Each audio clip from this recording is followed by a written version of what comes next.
So you may have just inherited a home that has a mortgage on it. We're not talking reverses. We're talking regular old mortgages. A mortgage that your loved one got on the property. The property's in trust. You're the successor trustee. You may be wondering, can you just keep paying it? What happens if you pretend like nothing happened? Let's just keep paying the bills. So to help with that question, I have my friend Paul from United American Mortgage here to help us digest this. Paul, what's your take on this? If someone inherits a home, it has a mortgage, they're a successor trustee, can they just keep paying it and hope everything's all right? Well, they certainly can. And that's what differs from like a conventional type of mortgage as opposed to a reverse mortgage. These conventional mortgages are recourse loan. Okay? So that means they're on the hook if they don't pay. 100%. And the estate could be on the hook, even if it's in a trust. You're exactly right. Because even with the trust, you still have to do the notice to creditors once you're settling the estate. 100%. Okay. So if you stop paying on your mortgage and you default, they're going to come after the house. So what are your options if you're the successor trustee and you want to kind of do it the right way? You're not sure, maybe you don't have a lot of credit, or maybe you're young and you don't have a lot of credit history established. Sure. But you've been paying this for a while. What are your options? What could you do? What do you see being a solution for someone in that scenario? Depends, because this is not just a monetary or financial decision, it's a lifestyle decision. So what do you want to do with this place? Do you want to maintain this place as your primary residence? Do you want to sell it?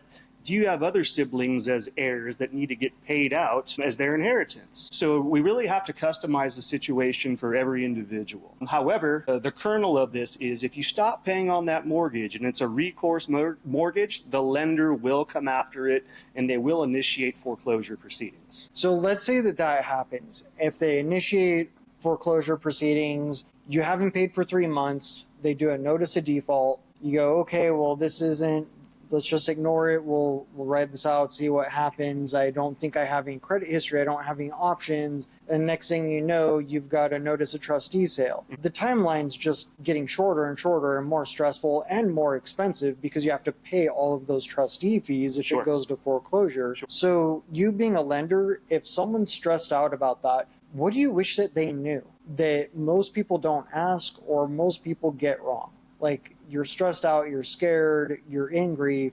What do you wish that someone like that knew? Well, first of all, you don't want to let these things fester, especially if there is a mortgage attached to the property. The more and more you let it go, the more it gets into default and the bigger chance you have of the lender actually foreclosing on the property. And then you don't get any of your inheritance. So you definitely don't want to do that. You have to be proactive and figure out all of your options. Going back what you mentioned, let's say, for example, a younger kid inherits a property. He wants to keep it as his primary residence. He has to refinance the loan to do so. Doesn't have a whole heck of a lot of credit history. Well, we have access to a bunch of different lending programs. Good credit, bad credit, no credit.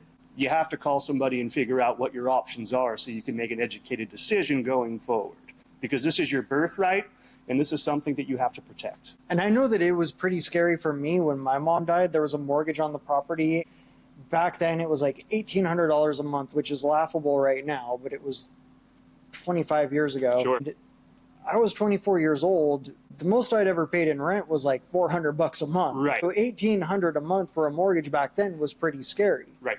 But I was surprised to learn that when I just spoke with the bank and said, hey, here's the situation, they were pretty cool about letting me take over the loan. Sure. Even though there wasn't a trust in that situation. Correct. Yeah, so the right thing that you did was taking the action, actually picking up the phone and calling and figure out exactly what all of your options are. Because again, just like any situation like this, nothing is one and the same, okay? So do not fester, do not let things go to the wayside. Figure out your options ASAP so we can kind of put this on autopilot and you can go on comfortably. So the top 2 things that I would do is what Paul said. Number 1, figure out what your options are. Reach out to Paul and ask him what your options are. He'll review the loan that you have or your loved one had and let you know what your options are. Number 2, figure out what the property's worth. Because whether you're attached to the home or you think that it may be easier to get something less expensive, or if you could qualify for a lower loan amount or a lower payment amount, selling the home may actually be your best bet to create some stability in your housing and make housing affordable for you long term so you don't have to worry about landlords raising rent. Any questions that you have, feel free to reach out to us, call or text